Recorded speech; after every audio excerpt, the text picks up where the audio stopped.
Well, hopefully somebody will get a notification here momentarily. Oh, hey, I don't know what is going on, but I've been sitting here for like 10 minutes waiting and waiting, and then people are texting me like, "Hey, are you live?" And I'm like, "Yeah." So I went and looked at my stream and it wasn't streaming. So, oh, look, there's 7 of you on now. So perfect, perfect. So, oh, technology, technology. Huh. Well, everyone knows the drill. This is not the way I wanted to start off Saturday night. Everyone knows the drill. Throw in your name so I can see who's here and who's commenting and all that good stuff. So I got 8 people so far. That's awesome. Oh, yeah, no clue why it was not streaming to. It was only streaming to YouTube. Super odd, but oh well. It is technology. Hey, Becky. Hey, Paul. So, Mary, hello, hello. Sorry for the issues. If it isn't audio, it's something else, right? So we'll give it a few more shakes because we didn't have a lot of time for people to hop on here. So hopefully everybody is having a wonderful evening. I must have got my wires crossed. I canceled coffee and clicks this morning because I thought it was supposed to snow, and it didn't snow till late. So whatever. It is what it is. So, but oh well, there's always next month. Hey Don, Justin, and crew. I don't know who the crew is. That's me, myself, and I here. So, oh, hold on. I got messages coming through if I'm on live. Yes. Okay, perfect. So, hey, 10 people. So we will get started here momentarily. Like I said, we were having issues. I don't know what it was all about. So, oh, the people in here. Might as well, right? So there's no crew here. It's just me, myself, and I, Don. So,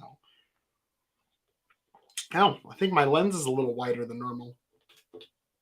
Oh well, it is what it is. So, well, you know what? We will get started here. So first of all, I was supposed to have Trent on this evening, and unfortunately, Trent had an emergency about a day or so ago, and said he wasn't sure if he could make it or not. And I said, you know what? His emergency was way more important than sitting here with me. So unfortunately, you get to hear me blab this evening. I'm sorry, but I've been doing a lot. 13 people now. Wow. Hey, Pamela. So I've been doing lots and lots of busy work. Good stuff, though. So you're going to notice a couple things. I'm just going to throw those out here this evening before we get started here. Oh, you know what? Give me 1 second. Sorry, I am all discombobulated because this whole, there we are. I had to pull up my slideshow. Sorry. Back to Squirrel, ADH Brain. Plenty of things. So if you haven't noticed, I'll be launching classes. I'm hoping to launch like the official sign-upping, all that good fanciness, April 1st. As long as I have that list over there on my wall completed by then. So we're going to launch classes and workshops. You will notice this evening something a little bit different on the live. I struggled with this. Hey, Connie. Hey, Jan. I struggled with doing this because I didn't want to do it, but somebody told me I should do it, so I'm just going to do it. So you'll see up in there's a little QR code now. It says support the show. Do not, I repeat, do not feel obligated. If you want to, you're more than welcome. Obviously have associated costs with the show. Hey, Ian. Hey, Diane. So there's all this reoccurring fees, all that stuff. So if you want to support the show in some financial way, God, I hate saying that. You're more than welcome to, but don't feel obligated, please. You can go on there, scan it. It goes to this online tip jar thing, and you can leave me $1 or $12 billion, whatever you want. But that's all I'm going to say about it for the evening because I feel horrible. I don't know. I don't want to feel like I've got my hand out for money. So, but there is a way to do that. So let's get started here. Wow, 18 people. I think we got a record. Well, besides the first one. Hey, Megan. So if everybody, it's just kind of popping on. If you didn't catch it, Trent had an emergency a day or so ago, and I told him that emergency like overrode anything I was going to do this evening. So I told him we'll get him on a show again later. I have some ideas which you'll hear about here at the end of the evening. But to get him kind of back on, so we will see about that momentarily. Hopefully, maybe I'll get him here in April or May. I got to talk to him. So let's hop on here. So we're all talking about fine art. So fine art, putting the art in fine art. That's what we're talking about tonight. So it's kind of one of those things. It's like, I think this is a totally subjective kind of thing, really, to be honest, because what do we define as fine art? You hear fine art landscape, fine art portrait, um, commercial work can be fine art to some people. I think it's all subjective. So this is just me, myself, and I, and my beliefs this evening. You can take them or leave them. So we will get started here. Oh, and first of all, my boy, how did I forget this? I was so excited about this. So I am so happy to say for the first time ever that tonight is sponsored by ACI. So if you're familiar with ACI, they are out of, I always want to say Waterloo, but it's Cedar Falls, so it's American Color Imaging. So they were very gracious to give a couple things this evening. One, sponsorship for the show tonight, with the door prize and some other things, which I'll talk about here next. But it was super nice of them. And I think what worked out perfect for them sponsoring this edition of Late Night Exposures was, we're talking about fine art, right? Well, they do fine art prints. I have been digging. I have tried to sell so many prints in the last, 10 years, and I never taken time to just do it. Sit down. And one, that was because of shipping and the invoicing and the payment stuff. And about a year ago, I had somehow come across ACI's website, and they had this store where you can now, I'm not kidding, $10 a month, $10. So even if you want to sell your prints or you're thinking about it, $120 a year. And I'm if you know me from PhotoPro, I only pitch things that I truly believe in, or print through people who I believe in, and buy gear from people who I believe in, because, again, that's who I am. But they had this store, and it's super easy. I got a demo. So for $10 a month, I can throw up a store. I have tried Fine Art America, which was great. It was cheaper at $30 a year, just a straight 30, but I didn't promise what it was supposed to promise. And there's like Art Storefront. I think Ian's using it. I've seen a lot of people using it lately, but they've been hitting things pretty hard. I didn't get into them too much. They quoted me in oodles of money one time, so I forgot about them. But I mean, for $120 a year, I'm now going to have everything I've ever wanted to sell a print. I don't have to do anything other than build the store, which is really easy to do, upload photos when I want to, and they do the rest. So I can send somebody out there, they buy it, the money comes to your account, ACI prints it and ships it to the things I hate the most, shipping, because it's the most convoluted, probably, what I want to say, kind of, I don't know, money sucker there is. They get you for every penny over at UPS and FedEx. I know that from working 40 hours a week dealing with it. But so I thought it was kind of cool, like all kind of aligned. So let's talk about what we're all super here for, is fine art photography. But one lucky winner this evening, well, I should say Monday evening, is going to win from ACI $100 off an order. That's freaking crazy. Think of all the things you could buy for $100. How many times have people asked me on Late Night Exposures, Justin, where should I print my stuff? Well, guess what? You can test out ACI for $100 if you win. But also with this is everybody's going to get a coupon code for, I believe, 30% off an order. So everybody gets something. So it's awesome. So you can try ACI for 30% off, and one lucky person's going to get $100 off. At the end of the show, somebody don't let me forget, I'm going to pop up another QR code. You can scan it with your phone. It's going to take you to a landing page. And when you go to that landing page, all you got to do is enter your email, first and last name, and boom, I get a confirmation. And then Monday night, I'm going live, 7 p.m., real short time. I'm going to take everybody who signs up, throws their name into this pool of names. I'm going to put it on some fancy spinny wheel, and we are going to go live and see who wins the $100. When you also do it, if you're on your mobile device right now watching this, because some people are, at 9 o'clock, I will have another automated Facebook post that is going to post up that will have a link that you can click that will take you to the landing page, as well as the QR code if you wish to scan it. So enough of me blabbing about what we're going to do next. So let's roll. So fine art. There we are. So I think I'm going to start everything with a quote these days. Is fine art is the discipline of breaking rules. I love that. And I always tell people the way I do something, the way you do something, we all do it differently. I don't care how you get to, you know, your answer in the end. We can all do it a certain way and just do our own way as long as we get to it. I don't care how you get there. So I always hate math. I always want to see your work. I don't care. If the answer is 100, the answer is 100. Who cares how you got there? You got there. So same with photography. And as everybody knows, as always, pop up your questions. I will try not to miss anything. Yeah, I love about breaking the rules. Yes, Diane. Rules are meant to be broken to a point. We'll just say that. Come on.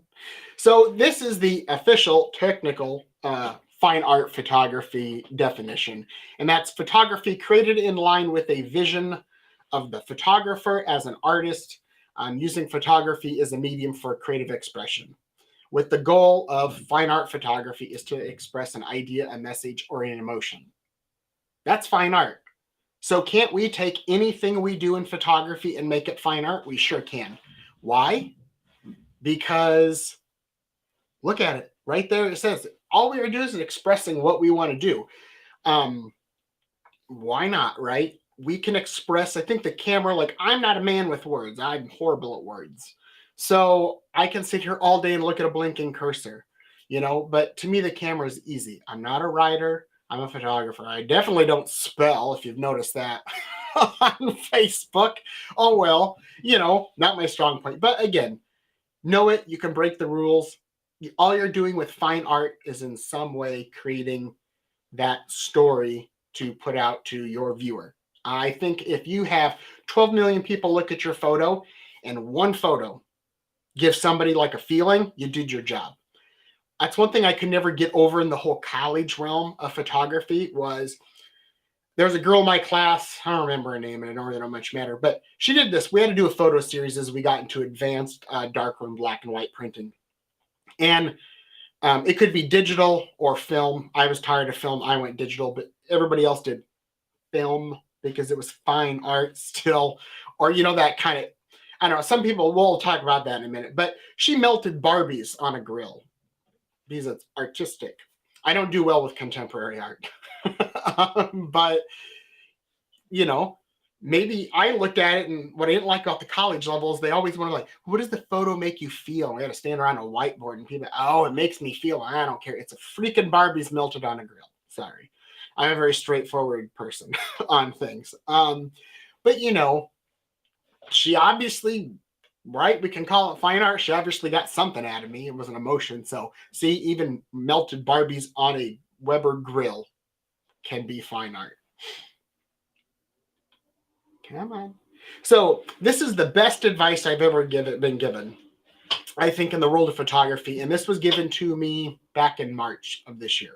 And I really want to say the full sentence, but I'm not going to because I have a sponsor this evening and I don't need to make anybody mad. But I was at a conference that I spoke at back in March of 22.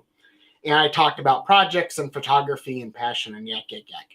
So at these breakout sessions, I'm not much of a Photoshopper. I don't like layers in Photoshop. And this guy, I think, if I remember, his name is Tom Rouse. Out of I want to feel like somewhere in Illinois. Very artsy guy. Freaking genius behind the camera. Does speaking around the country, all that good stuff. And as much as I want to say it, I won't. But I remember him, he sat up there. He wasn't even on stage. He didn't even get up on stage. That's what I loved about him. And he sat in this chair. And the first line of his spiel was, he goes, the first thing you need to do is declare yourself an effing artist. And I'm like, holy buckets. And I was like, no. I was like, he hit me with that line. Right? We're photographers, right? But we're really artists at heart. We're not maybe sculpting something out of clay or painting with oil, but we take this device, this black box with black tubes on the front of it, and we create art, whether it's portraits or landscapes or, whatever. We're artists. And that just spoke to me. So I like to call myself more of a visual creator, visual artist than a photographer. But Yeah, if you look up his stuff, he does a lot of Facebook. Jiminy Christmas is like um, taking things and like, I don't know, almost like not like a collage. It's really hard to explain. Like he creates art in like Photoshop with these tools and brushes of common things he's taken pictures of. So yes, we are all artists, Jan. That's what I love about it. So let's hop on to number 7 here. So another word of advice: be an artist, think like an artist. And what do I mean by that? Well, we just said we're an artist, right? So let's think like one. I think as photographers, we get stuck in this realm of the black box has a lens and it's very technical. Not that I'm not saying that other disciplines of art are not technical, because they're all very technical. But think about us as photographers and technicalities. It's numbers and shutter speeds. And if you really get deep down into like photography, there is equations and light and, you know, circle of reflectance and, you know, all that stuff. It's way technical. We can make this art a very simplistic thing or a very, very complicated thing. But I think we need to, as photographers, we look at things very literally. I think some of the best photographers are the ones that can see beyond what we call representationally. Like, we don't always have to take it for what it is. Let's think about what it could be artistically. So, you know, if you've seen my ICM work, you'll see some of it this evening. With that's taking something very literal. It's a landscape of, say, some clouds and a sky and some rolling hills. And I'm looking at it differently and not putting it in this like box of what it is going to represent it as is, but I'm looking at it what it can be in an artistic way. So remember, be an artist, think like an artist. Let's not be an artist and think like a photographer. We have to sometimes, because that's the way it works. But we always remember that you can think like an artist, and you can think in lines and colors and shapes and tones, and not in shutter speeds and apertures and ISOs and lenses and focal lengths and all that crap. So it's good to know, but it's one of those things is let's think outside the box. So again, when you're thinking like an artist, this is something that's very. Anybody want to take a guess what this is? Let's take a guess. I like discussion here, even though I can't hear anybody. And I always know there's a slight delay here. Any guesses? No? Okay, well, it'll probably come up. Well, yes, it's ICM, so intentional camera movements, but I probably should say what subject is. I'll give you another one. Yes. So if anybody, it is a field, but you'll see that brownish line in the background. That's some trees. And you got that kind of goldeny fieldness. Yes, Diane, it is dried grass. But it's out at Wiki Uphill, and that little kind of from that, triangular shape from the bottom left-hand corner comes up, it's a trail. What I love about ICM is sometimes people I think as photographers, we're like, ooh, spring, pretty, summer, awesome, fall, super pretty, cool, winter, boring, bad, don't go out. And then we get into this early spring where we have no green, we have no nothing, everything's crunchy, dried, brown, and old. And we still don't go out because, ooh, bad. This is when I get out and do ICM stuff, because I can take something boring and make something extraordinary out of it, which we'll talk about in a couple weeks. Come on. Or you can also think this is representational to a sense, in my mind, but we don't always have. It's a picture of a barn, right? We know we know what it is. We're not guessing. We know it's a cloud, but guess what? I'm looking at. I like to photograph things, especially anymore, pieces. Like we've all seen a barn, right? So let's find a detail or something kind of fun. I like the little cloud and kind of hovering, and that's why I shot it. But again, you can think of it artistically in a sense, instead of not taking a snapshot of, picture of said barn. And we know what a barn looks like. If you lived in Iowa more than 5 minutes, we've all seen a barn. So let's start showing things we see every day in a different light. Or flowers, right? right? It's a flower. We're used to seeing the whole flower. Why can't we shoot super detailed macro shots where how many people look dead center of a flower and like really study it, right? And what I loved about this one was it fills the frame, but all those petals pulled to the middle, it's drawing your eye right to where you want it, and all that color. Yes, I love photographing just pieces of flowers. That is from Jan. So, oh, and Diane loves macro too. I mean, that is another thing. It's macro. It's another way of looking at something. Can we photograph a dime or a quarter or a nickel or a dollar bill or $100 bill with like a super close macro shot and shoot pieces? Yeah, we could. Could we make it interesting? Yeah, might as well. There's no harm, no foul there. Come on. So now let's get into the whole. That was kind of my rip roaring passionate speak, as we say. But let's just talk about some tips for creating fine art stuff, literally. So, like we said, anything can be fine art. Like I said, it's subjective. It doesn't have to be, a certain thing. Like some people think that fine art has to be A and plus B equals C. So I have to do A and B to get a fine art if C is my end goal, right? I mean, that to me, why can't we put C plus B equals, right? Let's shift things around. So it's all subjective. So that's one thing I love about photography, and it's one thing I hate about photography. Because you kind of have the technical a-holes out there that are like, yeah, you didn't do this, and it's not rule of thirds, and your lighting is slightly off.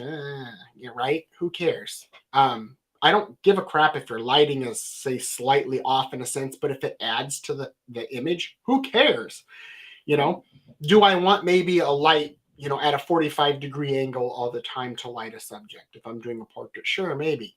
Who says I can't do side light or like harsh horror movie light, right? If that's the feeling I'm giving, it doesn't matter. If that's that expression or that vision you're trying to do it, you can break the rules and it doesn't have to be 45 at an angle or at an angle 45 degrees or whatever it is.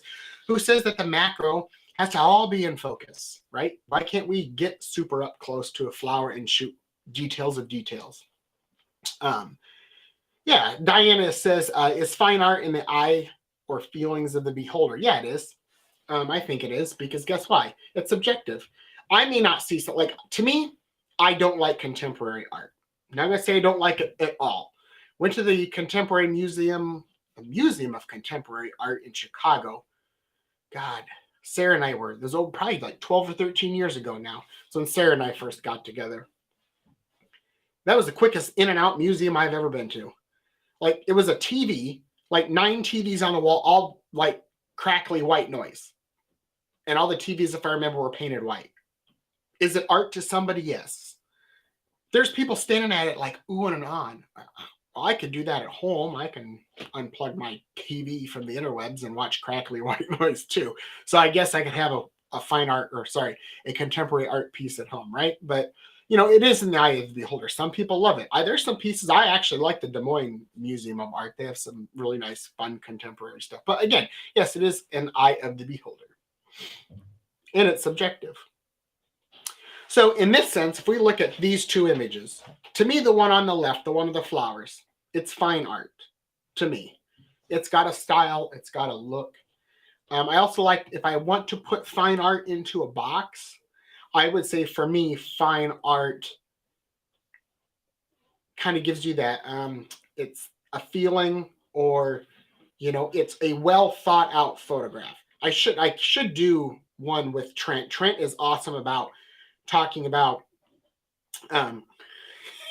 Ian. Here's my invisible painting. 1 mil, please. Exactly. Banana tape to the wall. Yes, right? Or the guy, who was that? That did the painting in the paper shredder, and then when it sold, it shredded and it went for millions of dollars. I still don't believe that wasn't done as a stunt, but I'll get off my box and let's go back to the slide. But that fine art, it does have that look, that kind of feel, that tone to it. But again, it's subjective, because getting back to where I was saying, like, Trent is very good at talking about creating a photograph versus making a photograph. And him and I did a podcast ages ago. And I think really, if I want to put fine art into a box, that fine art is a photo that's well thought out. You have a vision, you have something you want to relay to the viewer, whether it's the masses or that one person. Like I said, we only have to touch one person, I think, to make it a success. So to me, the one on the left, that is really, I thought that out. Did I think of the processing later on? No, that came later. But I know how I wanted to light it, and I know what I wanted it to be simple and white and contrasty, right? Dark background and white poppy flowers. The photo on the right, can that be fine art to somebody? Probably. Maybe. I don't know. To me, no. That was a photo that was in the moment. I really didn't think it through. I captured it, right?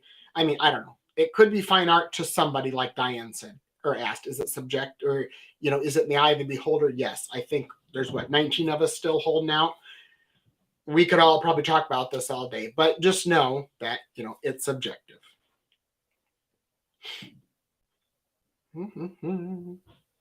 So remember, like I've said this a little bit before, it doesn't have to be representational. And what do I mean by that? Well, it doesn't have to be very literal. So anybody want to, oh yes, blank white paint on a canvas. Anybody want to guess what this one is? Any?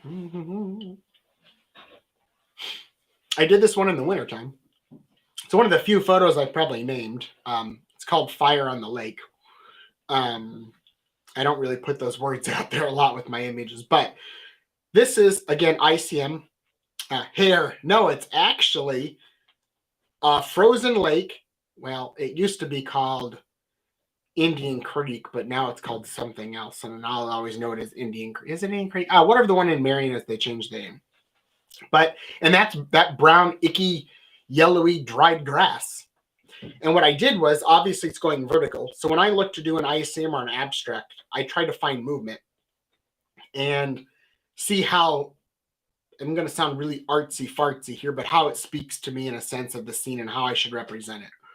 So Wanatee, that's the new name. I'm never going to remember that. But so I saw, I love the color of the kind of the ice in the darker background, and that grass coming up, and it's just like, hey, it's more of a vertical movement.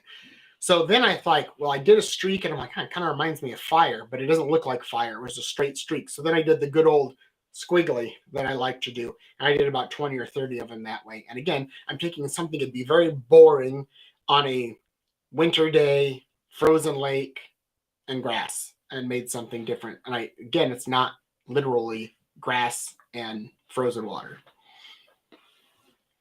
When you get into here, this one's a little easier to tell, but it's trees. This is out at WikiUp. I like to find vertical things or flowy things for my ICM work. And I think ICM is one of those things, or intentional camera movement. I think I said that a little bit ago, but that's one of those things that it's art within itself. I think it's one of those, like when we talk about it being subjective in fine art, I think in this sense that it's easy to say this is fine art, I think, because it's artistic. It has an expression to it where, I don't know how I want you to feel about any of these pictures, but everybody could get some type of feeling. 22 of us sitting here this evening, everybody could have a different feeling. But again, I think sometimes fine art is going to be very easy to figure out, and sometimes it's going to be very hard to figure out. This is one of my very, very, very, very, very first ICMs. I bet you it's probably the second or third photo I ever took of ICM. And this is winter.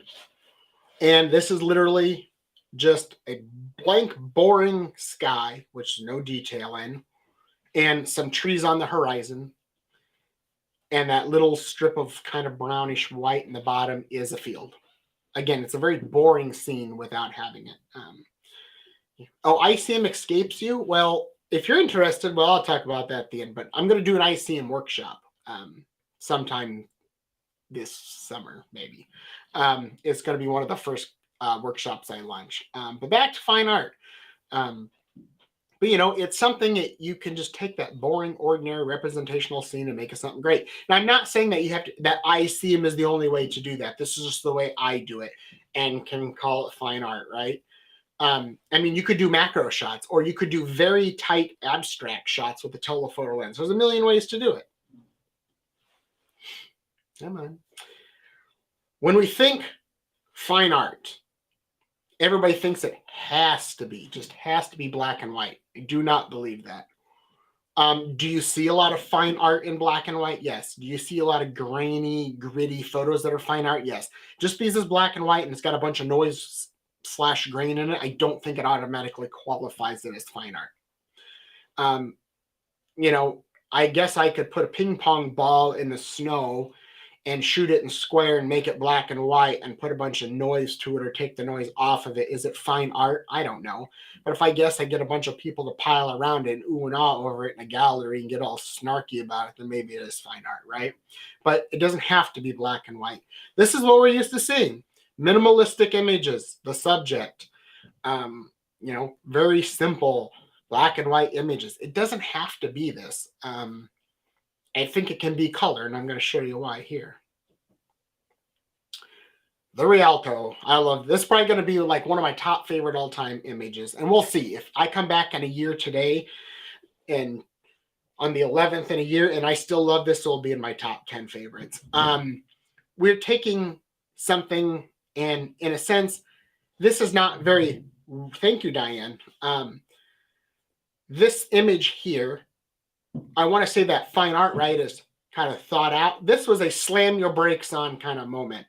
This is the Rialto where I grew up at. Well, I didn't grow up in Missouri Valley, but went to a movie there as a kid with my grandparents. If you didn't see the post on this, the very first movie I ever saw here was Homeward Bound with the dog and the cat, and they get lost and all that good stuff. That's the movie I saw here. So again, right, it's fine art. It made me feel something. It took me back to my first movie, right? So it's fine art. But I didn't shoot this very literally, as in it being represented in the way it was presenting itself to me. Yes, all the neon was on. Yes, all the color was there. But it's hard to see here. I'd like to see it in print, but on the end there are two cars. And they kind of peek out into that where that glow hits them. It's hard to see. But at the same time, I wanted just to see the Rialto. So went in. There's a lot of post-processing to this. I'm not going to say, it's boosting the color a little bit more than it was. But the biggest post-processing here was that black. There's lots of dodging and burning of the sidewalk. So burning, if you're not familiar, I'm darkening the sidewalk. I'm dodging means I'm lightening certain areas up. That little window around the movie poster was really bright, so I had to take it down just a smidge so your eye didn't go right there. So, this is something I did think out a little bit more post-process wise. But see, it can be, yes, it does. It really makes the Rialto stand out. That's the subject, right? If anybody wants to look at this and say, I don't know what the subject is, well, then, okay, we can argue that, but it is. We know what it is. It's right there. It's like I said, it's going to be probably one of my top 5. Top 5, maybe top 10. Man, probably more top 10. But again, it doesn't have to be black and white. It is very minimalistic still. It's not very complicated, but it's not black and white. So, anybody want to guess what this one is?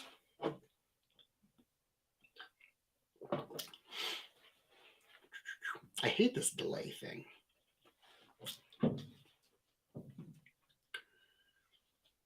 Part of a tulip. Yes, Jan. So I don't do flowers a lot. And if I do flowers, this is how I do flowers. But again, this is very, to me, fine art-ish. A Tupperware lid. I like that. No, it is not, but it's a good. I like that. Now I got my wheels a spinning. Diane, assuming you used Lightroom versus Photoshop to edit, yeah, 99.99999% of the time I'm in Lightroom. A lot of that post-processing on the Rialto was a whole litany. It's Color Efex Pro. That's another software I use on the side. But again, this is a piece of a flower, right? I love the shape. I love the color. I like the clean background. I pretty much what I do with macro stuff is I get my macro lens as close as I can to the subject before it stops to focus. Like it will not focus anymore. And then back off. And once it focuses, that's where I like to work from. I love everybody's. See, everybody's creative this evening. We've had everything from Tupperware lids to petals to tulips. Hey, Jennifer. So a little bit of everything. Again, it's pieces and parts. It's abstracty. It's color. Again, not black and white. So this one, another macro shot. It's just a leaf. Well, a big leaf. But again, it's abstract. It's abstracty. It's still color. It is minimalistic, but it's not that real, it's not black and white. Did I try this in black and white? Yes. So I was hoping I could take up the greens and be a little brighter, and then that little shadow there in the middle and kind of make it real artsy, but it didn't work. And maybe I wasn't in the mood for it that day, but it is. I left it color. You don't see a lot of, black and white from me, to be honest. Again, pine cones. Nothing exciting. Pine cones from a tree that was in our yard. Saw them and I thought, that's cool. Picked them up, had no clue what I was going to do with them. They were probably sitting on a shelf somewhere down here, and I found them one day. I think the same day I did the flower photo. And again, arranged them. It's a still life in theory, like the flowers. It can be fine art. Fine art can be set up or it can be found. And the lighting, thank you. So, it's minimal. I have this one in black and white. I don't care for it in black and white. But again, guess what? That's not what we're talking about. We're not saying we don't want it to be in black and white. It's just one of those things where I don't think it has to be black and white every single time to be fine art. Some people are like, oh my God, when does he stop talking about black and white? So here's one. Don't limit yourself to only pretty bullshit. Anybody knows me, that's a pretty straightforward line kind of thing. And what do I mean by that? Well, it doesn't have to be flowers, right? It doesn't have to be those everyday kind of things that we're used to seeing. Yes, if you're trying to sell fine art, some things are going to sell. I take photos to share with the world. I create photographs as an artist, and find, we're going to do a live here in a couple of weeks called Finding the Extraordinary in the Ordinary. This is what I call finding the extraordinary in the ordinary, because guess what? This is an ordinary flower with ordinary water drops, and there it is. And looking at it from a different perspective of macro with a razor sharp line of depth of field, and that's all we see. Your eye's going to go to the brightest part, the sharpest part, using it creatively. Again, it's not pretty. Everybody walks past these flowers. These are very bright blue flowers, like really bright. This is another software I very, very rarely use, like negative 99.9% of the time. That it's Analog Effects. So it's part of the Color Effects Topaz whole kit and caboodle thing. Everybody walks by dead flowers or things die. It's life. No offense. Like, you live and you die. Flowers do the same thing. So, it's that circle of life kind of thing. So why do we always pass up that? I think to me, a flower that's, dried up and died has more character than this pretty blue flower. Now, is pretty blue flowers going to sell if that's my main point? Yes. Dead, crunchy flowers probably not going to sell unless I find that person who likes dead, crunchy flowers and has a reaction, right? But my main goal is never, ever I'm going to take a photo only to sell. That's the icing on the cake. If somebody wants to buy it, awesome. I'm just representing the world as I see it. Yes, or dried leaves, for example. Yes, I prefer to shoot dried leaves over leaves that are alive and full of life.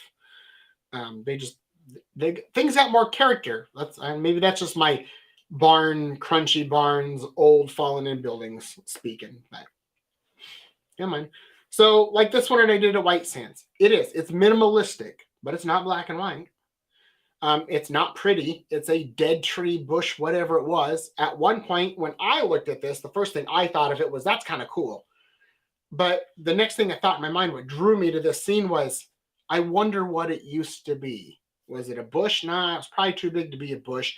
It looks like a tree, but it's just very weird. So again, it made me think of something.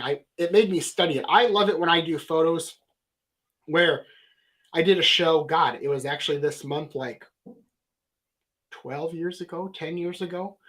And I loved it when people came to my show and it was all big prints, 24 by 36, and they stood there for 5 or 10 minutes and looked at it and talked about it.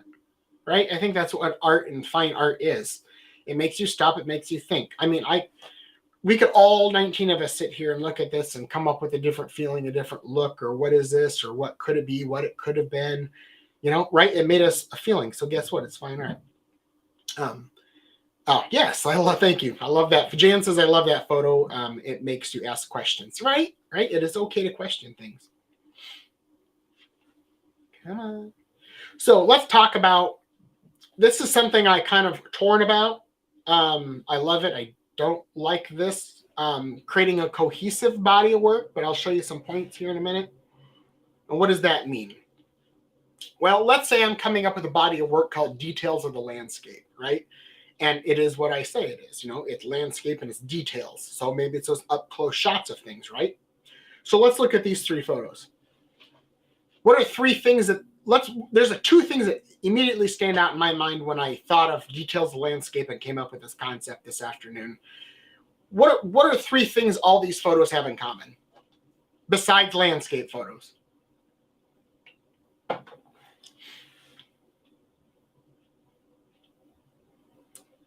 I like how everybody's very interactive this evening. I love it.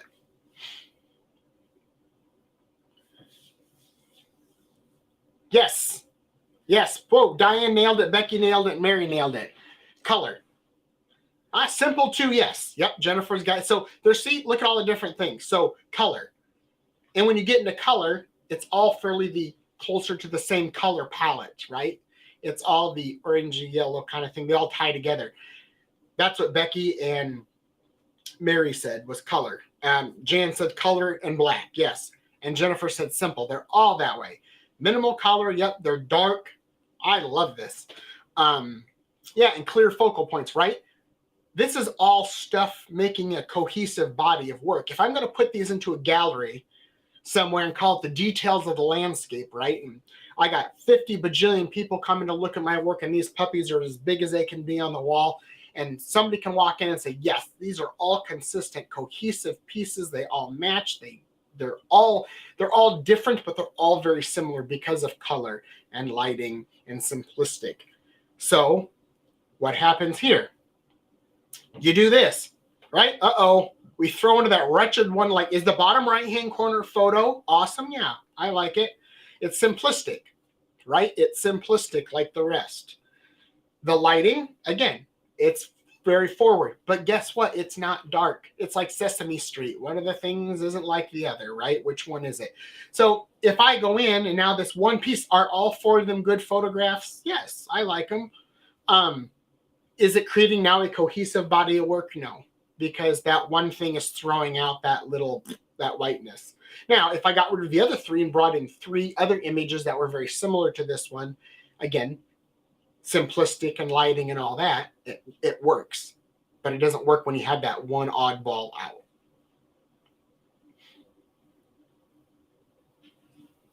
So create a style. We'll talk about this more in depth in a few weeks. We're going to have one like finding your photographic voice. But style. I think that style is something I don't think you can just sit in front of this computer monitor over here, look at a photo and say, I'm going to do this and do this and do this and do that, and that's my style. Style takes time and patience. And sometimes it takes going back through your work to find maybe a pattern. But I still struggle with whether I have a style or not. Some people say I can scroll through Facebook or Instagram and I know it's your work. Maybe it's the style of my subjects or my rule of thirds or whatever, or my post-processing style. But that's something that just came along. I didn't think about it. I didn't think about what my style was going to be. You'll sit here and listen to people on YouTube say, you need to figure out your style. I think when you try to force, it's like trying to force as a kid, you got the toy with the round peg and a square hole. Can we make it happen? Yes, if we work at it hard enough. But guess what? It's a lot easier when it just works because it's meant to work together. Circle, hole, circle, peg, right? It's all going to come together. Diane asks, is a series the same as cohesiveness? Good question. Christina Riley, or Krista, sorry. Oh, geez, sorry, I butchered that, Krista. Awesome. I don't think I've ever seen you before, or on this thing. Thank you, welcome. Maybe you have. But yeah, is the series, so I would say it's very close. I think cohesiveness maybe comes in with style and a body of work that just matches in a sense, where the series could be details of the landscape, right? And they're all detail shots. Doesn't mean they have to be all black and dark, and they don't have to be all in that sense. No. Now I feel horrible. You said you spoke to me. Oh, I always that way. I've talked to a lot of people. There's my excuse. Let me jump on to create a style here. So again, a style in the sense of it's dark. Maybe your style is dark and moody, right? I have a tendency to be on the more dark and moody side. I don't know why. I don't care for light and airy. It's just not my thing. Do I have some light and airy stuff? Probably. But I go to the, the darker side. Like this one, if you saw my post, this one I struggled with posting. Do I show the world? Do I not? I loved it. I hated it. The life of being an artist, right? As my mom says, I'm my own biggest critic, and I am, because there's probably a million things I should post and I don't. But again, I like this because this is how I think of a forest. This is Glacier National Park. So again, I didn't like it because it seemed too crunchy and HDR-ish, but I love it at the same time as much as I hate it, because that style of photo, the way it's edited, it works for that photo. Do I want every one of my photos to look like that? No, I don't. I do not. But it's a photo, I think for this time it works. And maybe it will work for something in a year or 10 years down the road, that same style again. But again, the first photo I showed is dark and moody. This is, somebody lost sound. Hold on, one momento.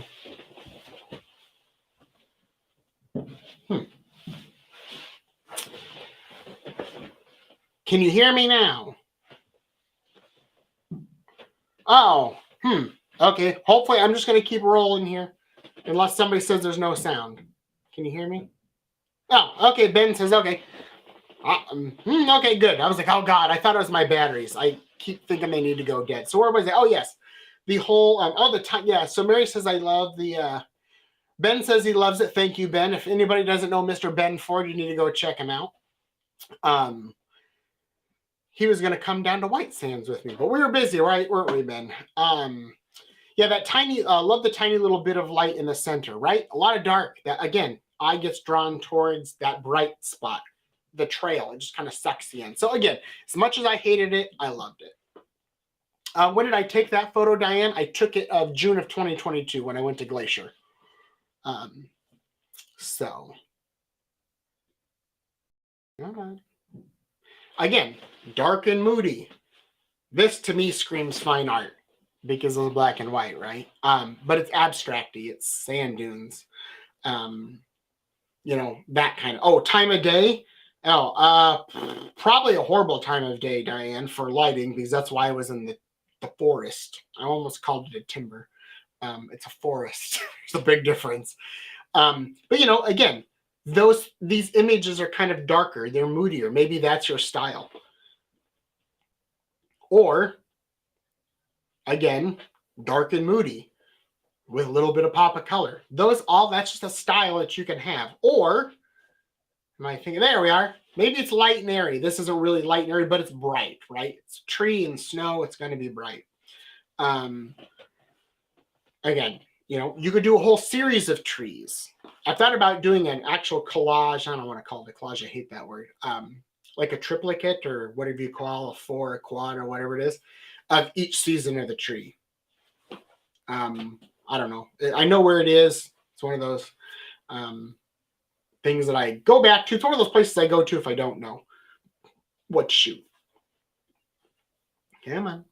Again, ICM, light and airy, right? It's got a little bit of color. It's light. It's bright. Again, that can be a style. Or maybe it's color. Maybe you're known as the, we can have a dark and moody look with lots of color, like the Rialto image. We can have this ICM image. It's kind of that weird spots, kind of dark, kind of bright in spots. It's got color. Your style can have color. Come on. Again, another ICM. Squiggly wiggly movement, as I call it. It's color, right? You can have that style of maybe, like, I know some people who have a tone, like they tone their images with some specific color. Like everything's got a brown tint to it or a slight blue tint. That's their style. Everything else is different. Everything. But their style is that one minute difference of toning. A little bit of blue, a little bit of orange, whatever it may be. But there's something. Maybe you could just have a little pop of color all the time. Yeah, man. As we wrap up here pretty close, show what we haven't seen before. What do I mean by that? Well, look at things differently for one. Not that this is a bad photo. I like this one. This was also glacier, but we've all seen this, right? We've all seen trees and fog, and that's it. I mean, we've all seen it, right? Not the first person to take this photo. But one thing I'll tell you with ICM, you're never going to get the same photo twice. Never. You may totally botch your exposure and it's way too flippin' bright, and you loved the movement and the way everything blurred. You got your speed of your movement tack on with the shutter speed. Everything's perfect, but your exposure's off. Really hard to get it a second time around. But again, ICM or some type of abstracty is going to show you something that's very normal or representational, realistic, and make it something we haven't seen before. It can even be, come on. Again, we know what it is. It's a flower. But do our eyes see such a shallow depth of field? No. So we can now show a viewer something different. This is a white flower. Oh, Mary, what does ICM stand for? Intentional camera movement. So, like it says, we intentionally move the camera, usually used with slow shutter speeds. If you want to know more about ICM, if you go over to my YouTube channel, which is Justin Tedford Photography, I did do a late night exposures, God, I don't know, between August and now, on a ICM. And if you're really interested in it, we're going to do a workshop here this summer. Again, it's a tree. It's a moon. It's behind the tree. But guess what? I added an element. It's different, right? I got lucky here. So this is in my top 5 of my all-time favorites. Doesn't mean it has to be perfect technically. But what I liked it was, this is like 2 o'clock, 1 o'clock, between midnight and 2 a.m. And I'm thinking to myself, maybe I should drive my car through it. I'm like, no, I don't want to do that. Then I feel like I'm faking it. I don't want to fake a photo. So guess what? I'm sitting there, and some ungodly reason, this guy had a little truck between midnight and 2 a.m. drives right on by. Had one shot one time to get it. So again, it's not black and white. It's artistic. I'm using shutter speed to control, make things interesting. Like this one. This is backlit. This was, you can't request or follow Ben. Oh, I don't know what that's all about. Well, at least go find him out on, he's got a Facebook page. It's Ben Ford Photography, isn't it, sir? But like this image, this one I struggled with. I saw what I wanted, but I end up, when I came into post-processing or Lightrooming, Photoshopping, whatever you want to call it, I brought it down because I realized that it's backlit. I mean, I knew it was backlit. And you're welcome, Ben. Where was I going with that? Oh, yes, it was backlit. So it was something different, right? It looks like fire. Like to me, it looks like there's like a grass fire or something. So it's something totally different. We're seeing something. All it is the Cedar River with some cruddy old Cedar River rock in front of it and a totally underexposed background. It's truly what it is at its simplest form. So let's remember this is, as we wrap up here, it's all about presentation too. So how you'll see, I'm very inconsistent with how I represent my work. Some people tell you that your Instagram should all look the same, and mine does not. Mine's me. It's the way my brain works. I'm all over the place. But you'll see some people have this perfect white 2-inch square all the way around every photo, and their Instagram looks the same. It's very cohesive. It looks nice. Don't get me wrong.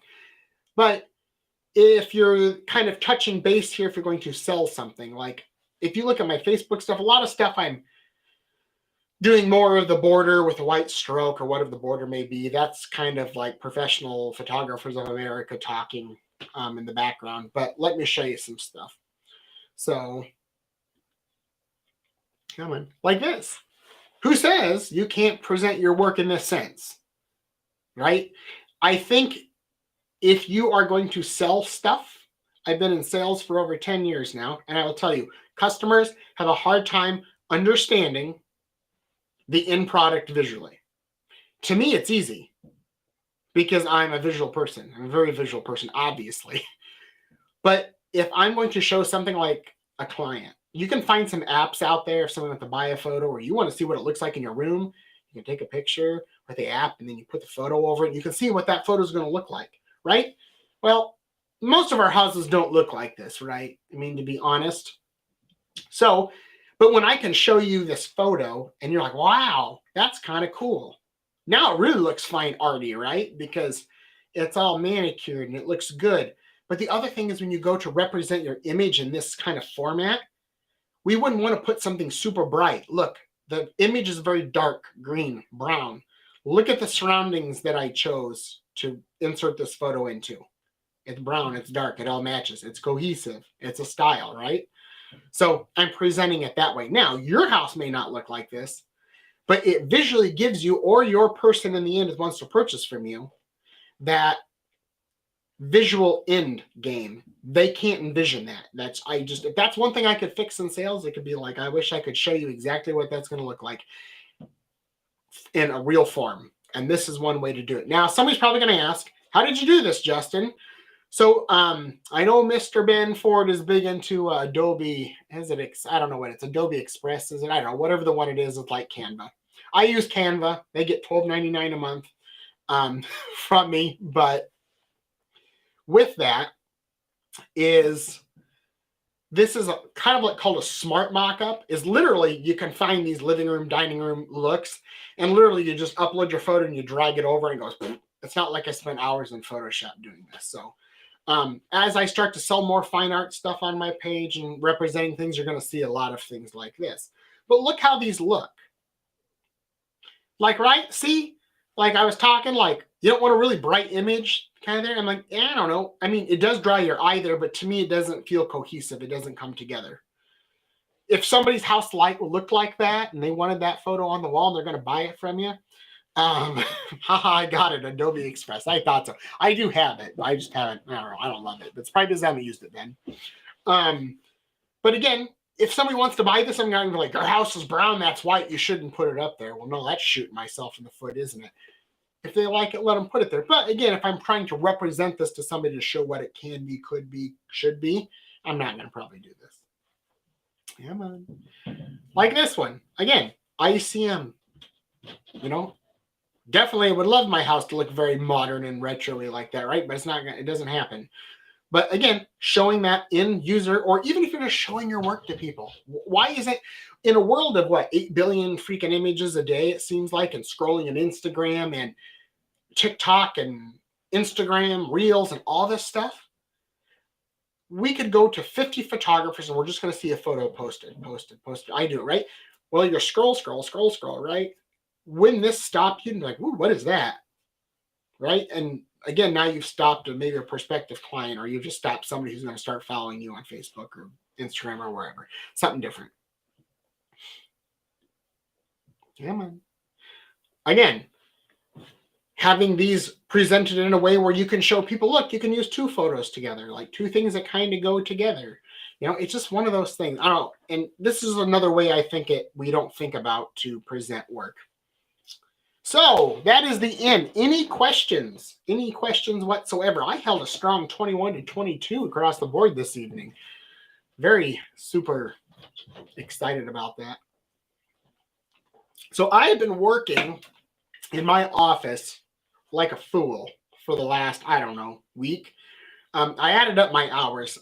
Thank you, Jan. Not that anybody cares, but like I put in 80 hours in the last week. I don't know how I haven't fallen over yet.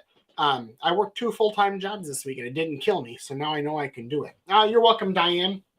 So today you probably saw a lot of things pop up on my Facebook for live events. So let's go over and see what's going to be coming up on late night exposures.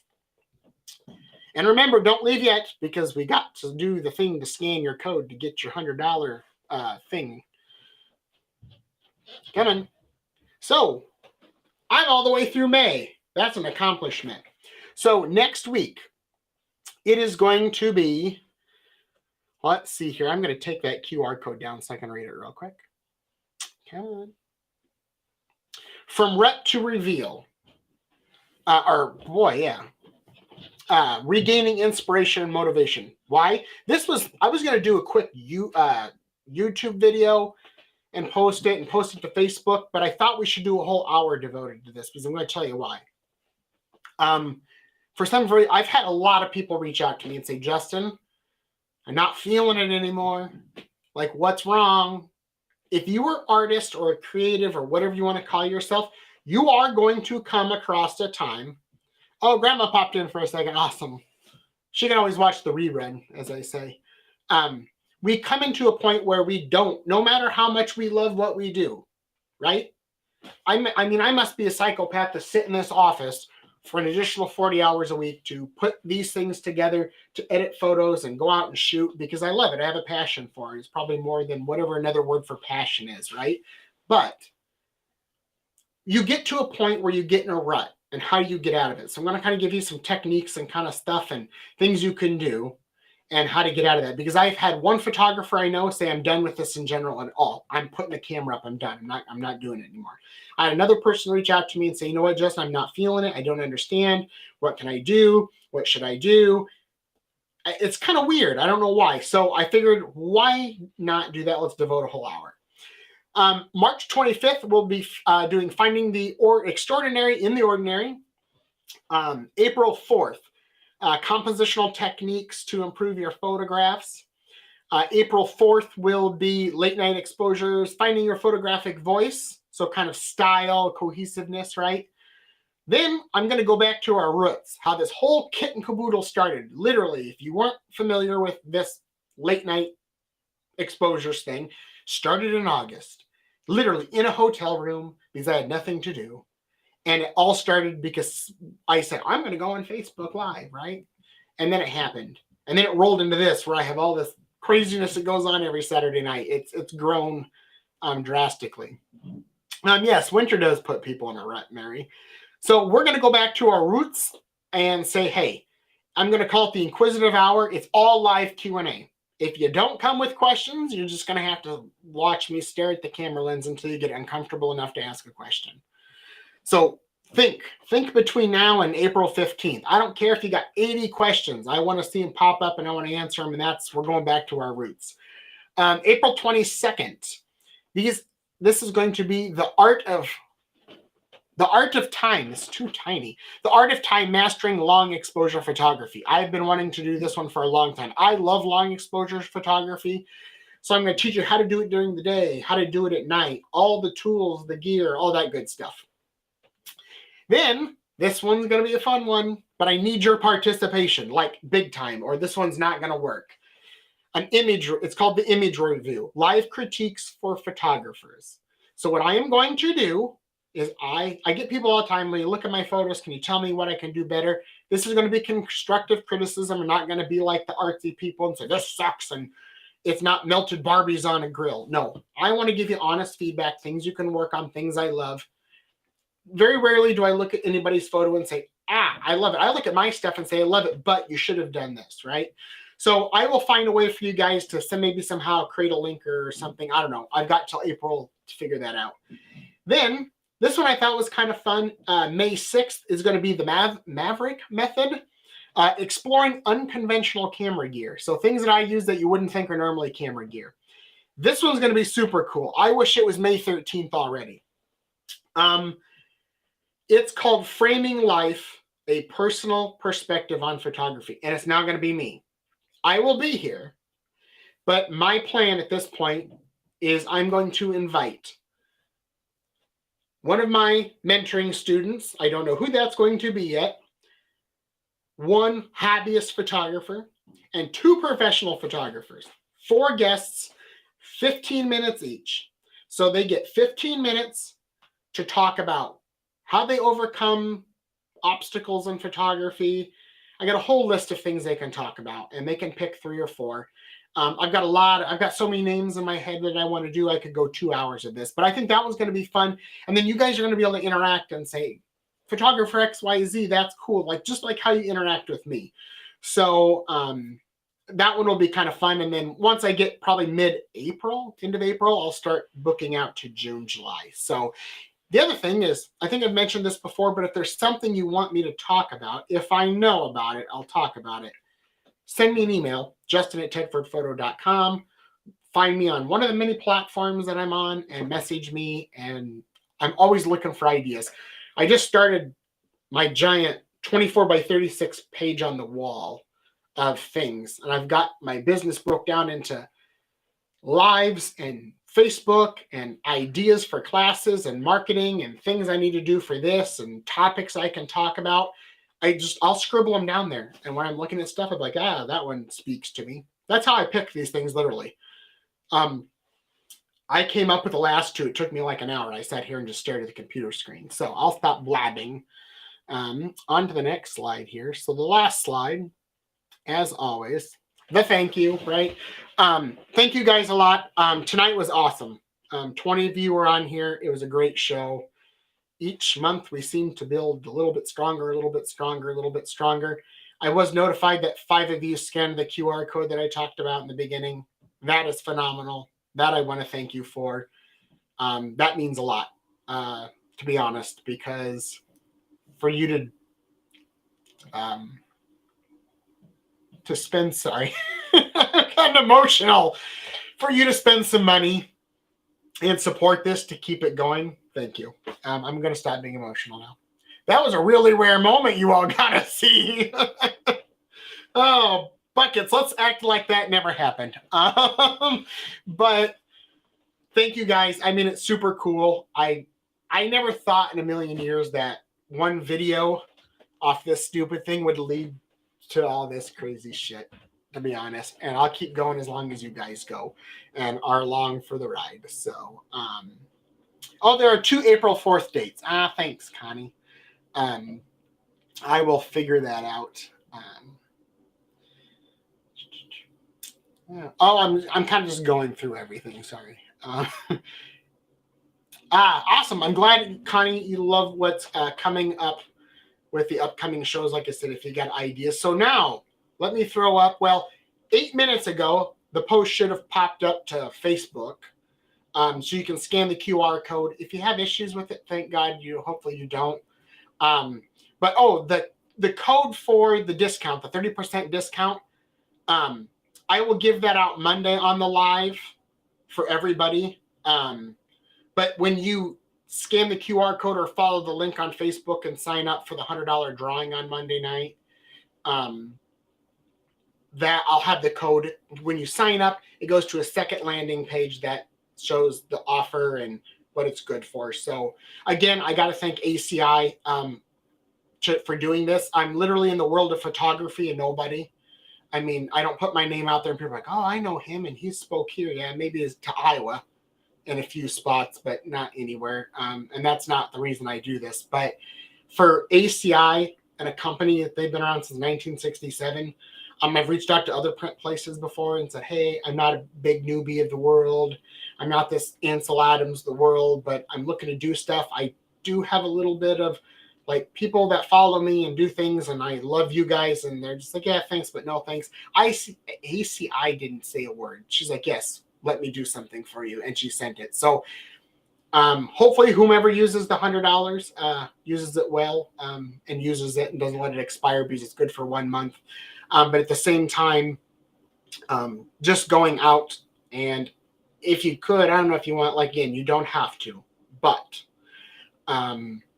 if you want, just find their regular email and say, hey, thank you guys for, sending a discount code for Justin's late night exposures. No one will probably know about it there except Kara, but it's still nice. Just to let them know that you guys appreciated them doing what they did. So the time has come because nobody's probably wanting to hear me blab anymore, and it's 10 minutes after. So let me pull up QR codes again. So here it is. So you can scan the QR code, sign up for your chance to win the $100 off an order. The QR code at the bottom, that one, the big one, it does the little cool things. If not, that's fine. You can go out to Facebook and scan it there or click the link. I forget. I just think that everybody's on another device besides this thing.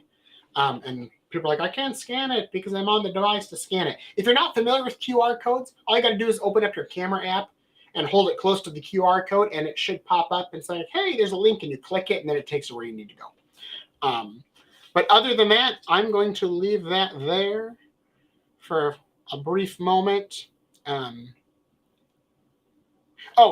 Connie just said, did I miss how to sign up for the drawing? Hopefully you heard that. Mary, the QR code should be at the bottom. It says sign up for your chance to win 100. It'll also be on Facebook as well as a post. As soon as I'm done here, I'm going to go log into Facebook on the other computer over here and pin it to the very top of my Facebook page so it does not get lost. So, yes, thank you, Don. Thank you guys, as always, for all your support. Yes, thank you. Good. It's on his Facebook on a link. Found it. Perfect. Good. I'm always terrified that things aren't going to work because I test and test and test and it works for me. And then somebody finds that it doesn't work. So awesome. I'm glad you found it. Meet me back here Monday night, 7 p.m. It'll be a quick one. We're just going to throw some names into the spinny wheel of color that I found. And I totally forgot. Also, I'm going to give away a free mentoring session. Sweet baby Jesus, I forgot about that. I was so excited about ACI. So 1 hour, $65 value. So if you've been wanting to do a mentoring session with me, hey, you might be on there.